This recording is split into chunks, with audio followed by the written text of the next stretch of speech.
Om Swastiastu, pemirsa Bali TV dimanapun Anda berada, kembali saya Nyoman Winata, redaktur pelaksana harian Bali Pos, yang berjumpai Anda dalam Bali Pos Talk. Kali ini saya berada di Fakultas Pertanian Universitas Udayana. Saya akan mewawancarai anak Agung Gede Sugiarto. Beliau di akademisi di agroekoteknologi Fakultas Pertanian UNUD. Tentang apa kita bahas? Tentang sorghum. Mungkin pemirsa banyak yang belum mengenal kata sorghum. Sorghum sebenarnya merupakan tanaman yang bisa menggantikan atau menjadi alternatif pengganti beras dan cocok sebenarnya untuk di daerah-daerah yang kekeringan. Artinya yang tidak membutuhkan air banyak untuk sorghum ini. Tapi sayangnya memang sorghum belum begitu dikenal oleh masyarakat Bali. Nah, kita akan bicara tentang peluang potensi tanaman sorghum ini dikembangkan di Bali sejauh mana dan mengapa kira-kira sorghum ini belum begitu dikenal oleh masyarakat Bali. Kita sapa dulu narasumber kita. Om Swastiastu, Pak Agung. Om Swastiastu. Kenapa enggak? Sehat-sehat. Sorghum ya. Yeah. Mungkin masyarakat banyak yang apa sorghum ini. Kalau bahasa Balinya kemudian apakah memang tidak pernah tumbuh di Bali sebenarnya sorghum ini atau seperti apa, Pak Agung? Kalau boleh cerita sedikit tentang sorghum. Artinya ini adalah merupakan tanaman dari luar. Dari Afrika, kemudian berkembang ke Eropa, Asia, sampailah kita ke Indonesia. Tapi ini sudah berkembang dari dulu, dan ini memang sudah pernah dikenal oleh masyarakat Bali, utamanya di daerah Pecatu, gitu, Bukit Pecatu, itu namanya jagung nasi. Jagung nasi ya? Jagung nasi. Kemudian di daerah Buleleng, Singaraja, itu dikenal dengan jagung gimbal.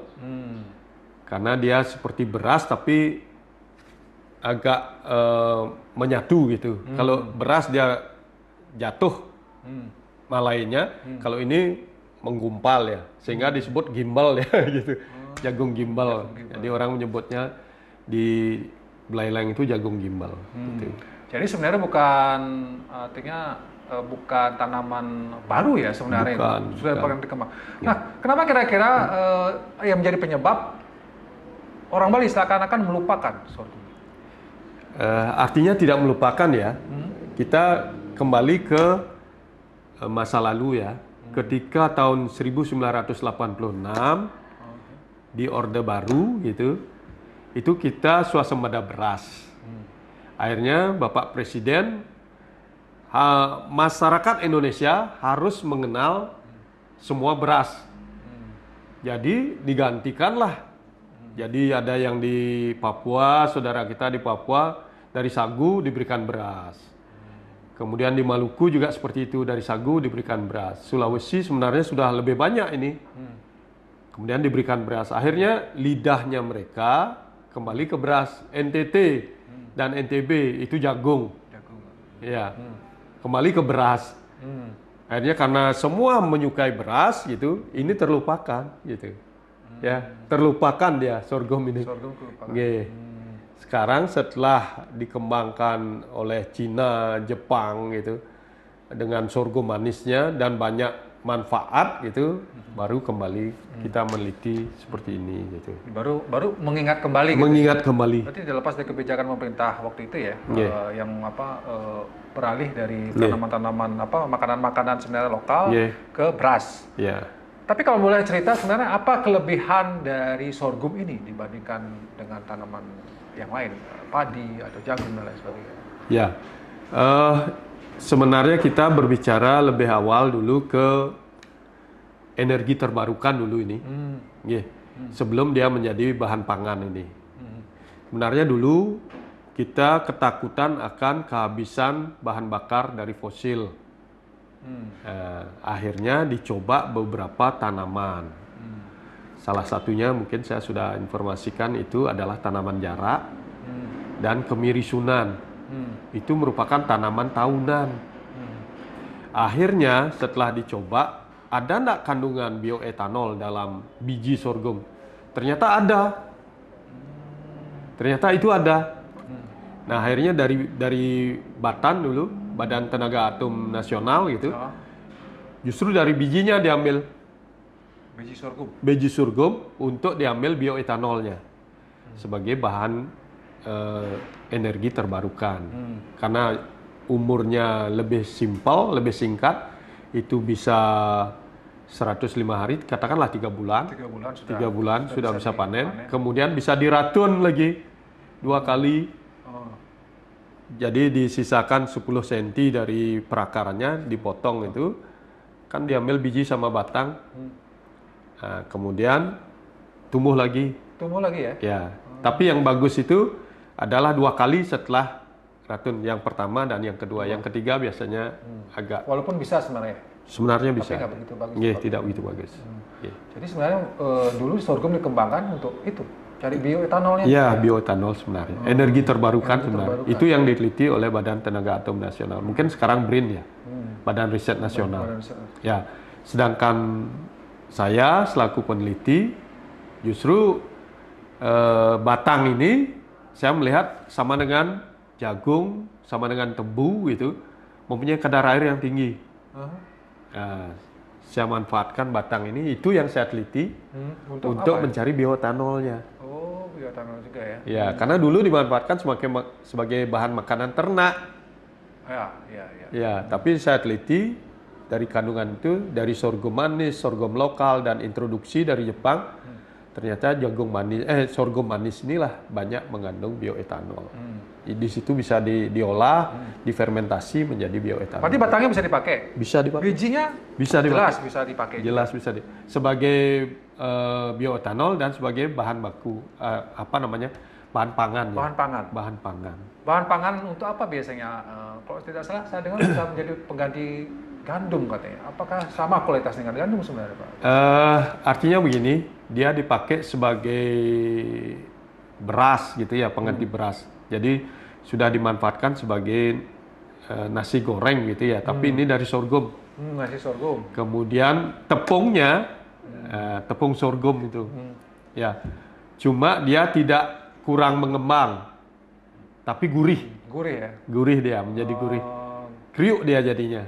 Itu kalau dibuatkan sebagai roti-rotian itu, ya Tapi agak kriuk. tidak seperti gandum mengembang gitu ya? Tidak terlalu mengembang, kurang mengembang. Gitu. Kemudian di Cina sudah dimanfaatkan sebagai bahan kosmetik. Gitu ya. Disitulah justru ke Cina yang lebih banyak.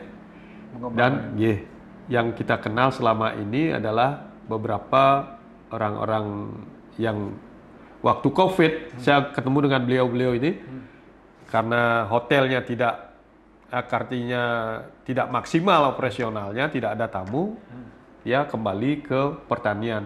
Sorghum lah dia ambil. Dan dia sebagai pengusaha sorghum selama 2 tahun itu. Oke. Jadi pertanyaan kemudian adalah kenapa di Bali belum sepertinya ada pengembangan sorghum yang baik, katanya kenapa tidak? Padahal kan ini lebih tahan panas. Iya panas ya Pak. Iya, panas. Kenapa di Bali belum ini? Apakah pemerintah yang belum begitu memberikan perhatian? Kalau kita bicara belum mengarah ke sorghum, karena kita memang lahan kita kebanyakan lahan-lahan produktif ya. Lahan basah pertanian, Lahan untuk padi ya. Padi itu. Jadi kalau kita Bali di situnya dikenal karena sawahnya yang menghijau. Jadi belum ada yang mengenal bahwa Bali itu adalah daerah kering, tidak ada itu ya. Seolah-olah daerah kering ya. ya. Sebagian kecil itu, katakanlah sebagian kecil. Apalagi misalnya kita kenal Pecatu, Bukit Pecatu gitu. Itu lahan kering yang dulu kaya akan bengkuang gitu dengan kadar air yang tinggi dan manis gitu. Tapi sekarang digantikan menjadi hotel kan begitu ya. Kemudian yang memang benar-benar itu adalah di Seraya gitu ya, di Tembok gitu. Ya itu lahan-lahan kering dan sampai sekarang baru dikembangkan di situ dari pemerintah Kabupaten Beleleng juga di Tembok itu ditanami sorghum gitu. Kemudian di Seraya karena sudah jagung putih, sekarang juga sudah mulai dikembangkan sorghum sedikit gitu. Ya di Tabanan juga ada, tapi yang saya takutkan kan malah lahan-lahan pertanian khususnya beras itu yang kita sebagai yang artinya tidak sesuai lah, kurang efektif menurut saya gitu. Tapi kalau dari sudut ekonomi pasarnya katakanlah gitu Pak Gong, apakah sorghum ini gampang dijual? Pertama dulu dari produksinya ini gampang ya? lebih mudah ya, Lebih mudah ditanamnya, ada segala macam, pemeliharaan yang gampang. Kemudian bagaimana dengan pemasarannya? Apakah petani jangan-jangan sudah tanam nanti susah menjualnya? Gimana sebenarnya pasarnya sekarang sorghum? Kalau kita berbicara pasar di nasional gitu, itu sudah ada pasar-pasarnya. Sudah ada ya? Yeah. Sudah ada yang mencari lah katanya. Sudah ada yang mencari. Cuma kalau kita berbicara di sekup Bali gitu, belum banyak yang tahu. Ya, kalau belum masuk ke grup sorghum Indonesia itu. Jadi kalau di grup sorghum Indonesia selalu menginfokan di daerah ini perlu sekian ton ini, sekian ton ini gitu. Jadi selalu ada informasinya itu. Tapi di mana aja yang berkembang sudah diinfokan di situ di grup sorghum Indonesia itu. Gitu. Kalau di Bali, lokal Bali gitu, mereka masih tanda tanya di mana kita harus melepas ini. Hanya orang-orang tertentu. Kemana harus dijual gitu ya. Ya. Beda dengan padi ya, kalau padi itu masih baru mau ini sudah ada yang sudah dikejar. Sudah dikejar ya.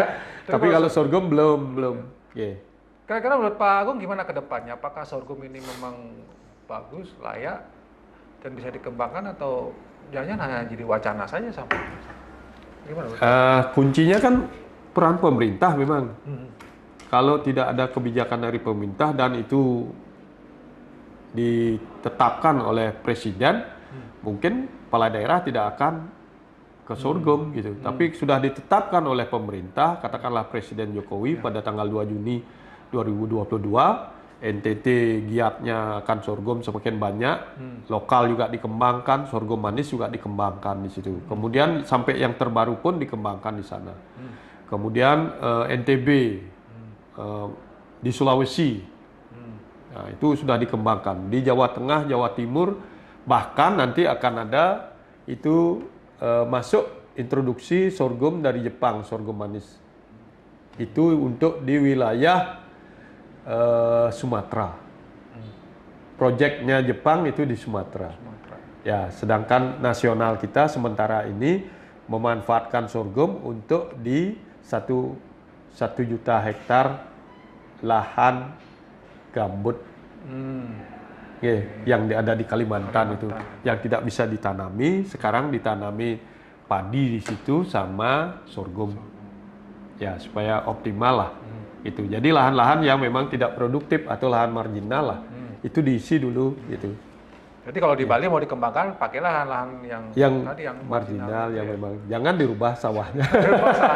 Itu penekanannya ya. Kita sudah berkurang tanah sawah kita mungkin ada 100-an hektar setiap tahun ya, bahkan lebih dari itu. Ya. Jadi jangan dirubah seperti itu, supaya kita Bali tidak ketergantungan. Ya, ini maksudnya adalah bagaimana menjaga ketahanan pangan di Bali juga, karena sorghum bisa menjadi alternatif.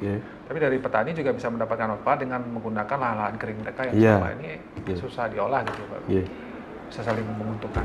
Oke, sebagai closing statement dari Pak Agung, silakan 15 menit. Tadi 15 menit sudah berlalu. Mungkin di menit terakhir ini Pak Agung ada penekanan tentang sorghum ini kepada pemerintah, petani dan lain sebagainya. Ya, saya selaku peneliti sorghum, akademisi di bidang sorghum, sangat berharap peran pemerintah di masing-masing kabupaten kota untuk kembali artinya meningkatkan tanaman sorghum ini, khususnya untuk lahan-lahan marginal atau lahan-lahan yang non produktif ataupun lahan-lahan yang cadangan airnya masih kurang.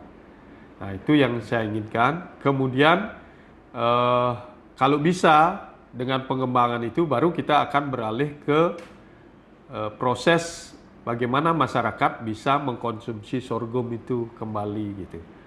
Kalau itu belum terjalani atau belum dilakoni, mungkin kita belum bisa menyarankan kepada masyarakat yang ada di sekitar untuk mengkonsumsi apakah beras sorghum, apakah tepung sorghum, ataupun kopi sorghum.